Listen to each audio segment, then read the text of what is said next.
मो सांगर ब्रेकअप हैला परे सी आसिक मते कहला भाई मो जीएफ सहित मु ब्रेकअप कर देइछि। मु पचारिली करिवार कारण से कहला मु ताकू सबले पचारे तमे केमती अछ देह केमती अछि घरे समस्ते भलो कि नहीं किंतु सी मते दिने पचारे नहीं। आउ मु सबले ताकू कहे जे तमे मते प्रकृत रे भलो पाउछ कि नहीं सी कहे एडा कोन पचारिबा कथा तेणु मु सियोर हे पाली नहीं से मते प्रेम करूछि कि नहीं सेति मैं मु ब्रेकअप कर देली। मु कहली बहुत भलो करिछु ब्रेकअप करि दउछु।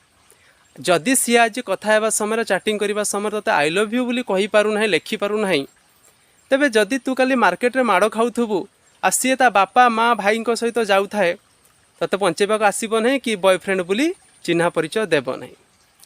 आज्ञा भोकिला लोक को जदि तुम खाइबा को दब ना आ से लोक सामना रे संस्कार देखि धीरे धीरे खाइब ना से मरिबो ही मरिबो। अरे भाई भोक लगुच खाई नियो ना। जदि प्रेम प्रकृत रे अच्छी आ तुम सामना को प्रेमीटी आसी तेबे ता सहित हृदय मिसी जाओ ना सबू भीतर कथा कही दियो ना।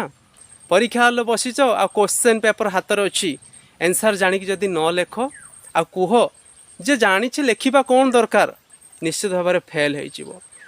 फूल भितर भी सुगंध अच्छी बास्ना अच्छी किंतु से लुचाई रखे नहीं ताकू जे ग्रहण करने को आसे से तार सब बास्ना दे दिए। मनीष भितर गोटे मात्र बास्ना सी हूँ प्रेम और सहीटा को जदि तुम लुचेक रख कंजूसी कर आ सामना वाला को तुम बॉयफ्रेंड कि गर्लफ्रेंड को कहब नहीं तेबे तुम प्रकृत में प्रेम पाइब नहीं। गोटे कथा मन रख पिला न कांदिले ना माँ भी क्षीर दिए ना आ प्रेम न कहले प्रेम मिले ना। जदि प्रेम पाइबा को चाहूँ ना तो प्रथम प्रेम को देखा पड़े।